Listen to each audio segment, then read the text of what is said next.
The moment that silenced Rome, the world number one stood motionless at the net. Eala had just defeated her, but the victory itself wasn't what left 10,000 spectators breathless. It was what happened immediately afterward that brought an entire stadium to tears. The Foro Italico had never seen anything like it. Philippine flags swept through the stands in waves of blue, red, and white. Chants of Alexa thundered off the marble walls until the sound became almost overwhelming. Aryna Sabalenka, the most dominant force in women's tennis, had just been eliminated in straight sets by a 20-year-old from Manila who wasn't supposed to make it past the quarterfinals. It was the upset of the tournament, the biggest win of Eala's career. And yet, as Sabalenka approached the net expecting the customary handshake, Eala reached into her bag and offered something far more meaningful, a gesture so unexpected it left the world number one visibly shaken, her eyes filling with tears. Rome, Italy, May 11th, 2026. The Italian Open semifinals had already delivered several memorable matches, but nothing had prepared the Foro Italico for this. On one side of the net stood Aryna Sabalenka, defending champion, three-time Madrid Open winner, and the player who had completed the Sunshine Double earlier in the season. Her serve was a weapon. Her presence was a statement. Her confidence, forged through years of dominance, was the kind that quietly dismantles opponents before a single ball is struck. On the other side stood Eala, ranked 38th in the world, stepping onto a WTA 1000 semifinal clay court for the first time in her career. Her road to this match had been anything but straightforward. She survived a rain-soaked, three-set war against Magdalena Frech. She avenged an earlier loss to 31st seed Wang Xinyu. She pushed world number 2 Elena Rybakina to the absolute limit at her previous tournament before narrowly falling in a tight deciding set. None of that, however, had drawn much attention. The bookmakers still made Sabalenka an overwhelming favorite. Analysts predicted a swift demolition, a polite reminder of the gap between promise and greatness. Nobody told Alex. The first set, Eala broke Sabalenka's serve twice in the opening set, racing out to a commanding 5-2 lead. Her ground strokes, which had previously been neutralized by heavy hitters, were now landing deep in corners with surgical precision. Her footwork on clay, once questioned, looked sharp, composed, and completely unafraid. The stadium rose to its feet. Sabalenka did what champions do. She steadied herself, saved set points, and climbed back to 5-4. But Eala never cracked. Holding her nerve with the crowd pressing down on every point, she closed out the set 6-4. The second set, Sabalenka came out for the second set determined to reclaim control. She broke Eala's serve in the opening game, pumping her fist and roaring with the certainty of someone who knew this was not over. For one brief moment, it looked as though order was being restored. Then Eala broke straight back. What followed was 6 games of pure attrition, neither player conceding a point willingly, neither flinching under the weight of the moment. The Foro Italico became almost suffocating in its tension. Philippine flags waved in desperate, synchronized rhythm as if the crowd believed movement alone could shape the outcome. At 5-4, Eala walked to the baseline to serve for the match. Her hand didn't tremble. Her eyes didn't waver. This moment had existed in her imagination long before it arrived in reality, rehearsed in private, repeated in the quiet hours before sleep, built on a belief she had carried for years, that she belonged here. She served. Sabalenka's return floated long. 15-0. She served again, harder, down the tee. Sabalenka could only watch it land. 30-0. The stadium erupted. But Sabalenka dug in, scrapping back to 30-30. 1 point from deuce. 1 point from extending the match. Eala bounced the ball once.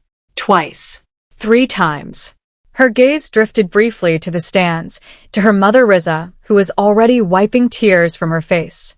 Then to the royal box, where Italian dignitaries leaned forward in their seats. Then back to the baseline. She tossed the ball. She swung. The serve exploded down the center line. Sabalenka lunged, barely got her racket to it, and the ball floated weakly back into play.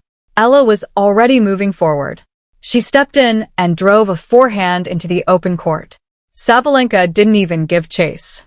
The ball was already gone. Game. Set. Match. Alex Eala. Ella dropped her racket and covered her face with both hands. Her shoulders shook, everything she had carried through the year finally breaking through. The early exits in Linz, Stuttgart, and Madrid, the ranking slide from 29 to 45, the quiet doubts and louder whispers. All of it released at once. Across the court, Sabalenka walked toward the net. Her expression held no bitterness, no frustration, only something rarer and harder to manufacture, genuine respect. "You played well," she said quietly. "You deserve this." Still crying, Ella whispered back, "Thank you." What followed wasn't the brief, obligatory handshake of post-match protocol. It was a real embrace, the kind that lingers, the kind that says everything words cannot. "Go in the final," Sabalenka added softly. "You're ready." The match was over, but the stadium hadn't let go of the moment yet. A restless, electric energy still hung in the air, as if 10,000 people collectively refused to leave it behind. And then Ella reached into her bag. Sabalenka had already turned to walk off the court when Ella called after her. The world number one stopped. Turned. Her expression shifted to quiet confusion as the crowd, still buzzing, gradually fell still. What happened next was never about the win. A hush fell over the stadium. Cameras tightened their focus. Something extraordinary was about to happen. Ella stepped forward, lifted the small commemorative plaque, the symbolic award presented to the semifinal winner, the one representing a place in the final, and held it out towards Sabalenka. "I want you to have this," she said. Sabalenka went still. "What? No." The reply came instantly. "You earned it. You won." Ella shook her head slowly. "I know I won. But this match meant more to me than any trophy. It meant proving I belong at this level, and I couldn't have done that without you." A long pause settled over the Foro Italico. "You've been the standard for so long," Ella continued. "The player everyone measures themselves against. The one who makes everyone better. I want you to have this as a reminder that even champions create the next generation." For the first time all match, Sabalenka's composure gave way. The world number one, who had just lost a match she was expected to control, whose title defense had ended without ceremony, stood completely still as her eyes filled with tears. "You're something special," she said softly, accepting the plaque with both hands. "You know that." She stepped forward and pulled Ella into another embrace. This one lasted longer than the first, unhurried, unguarded. No tension, no performance. Just two athletes sharing a moment that existed entirely outside the boundaries of competition. The crowd, which had been celebrating Ella's victory only moments before, erupted for something altogether different. Not a winner, not a score, but sportsmanship, grace, and dignity at the highest level of the sport. The footage spread before the players had even left the court. Within hours, it had been viewed over 60 million times across social media platforms. Comment sections overflowed with emotion. "I've never seen anything like this. The winner giving her trophy away. That's not sportsmanship, that's humanity." Sabalenka crying. Ella crying. Everyone crying. "I'm crying too. This is why tennis matters." Philippine media ran the story on every front page. Alex Eala, champion on the court, champion in the heart, read one headline. "The gesture that won Rome," declared another. Even outlets in Belarus acknowledged the significance, with one writing simply, "The Filipina star's grace moves the world." That evening, Sabalenka posted on Instagram a photo of herself holding the plaque, her eyes still visibly red, accompanied by a caption that read, "I came to Rome to win the title. I leave with something I never expected. A friend. Thank you, Alex. You are a champion in every sense of the word." Ella replied within minutes. "Thank you for being the standard. For making all of us better. I'll do my best." The exchange was liked over 10 million times. 2 days later, the Italian Open final her opponent was Coco Gauff. The American, ranked third in the world, had powered through the opposite half of the draw with the quiet authority of someone who had been in finals before and knew precisely how to handle them. She had already lifted the Roman trophy once. She arrived at the Foro Italico not as an underdog, but as a genuine favorite, a close friend of Eala's, and now her greatest obstacle. Odds makers slightly favored Goff. Analysts noted that Eala, despite her extraordinary semifinal, was stepping onto a WTA 1000 final court for the first time in her career. For most players, that context alone would have been enough to tip the balance. But Eala was no longer the same player who had struggled on clay weeks earlier. Something had shifted in her movement, in her belief, and in the quiet certainty with which she struck every ball. The first set was razor close. Both players held serve through the opening 6 games, neither offering the other a single opening.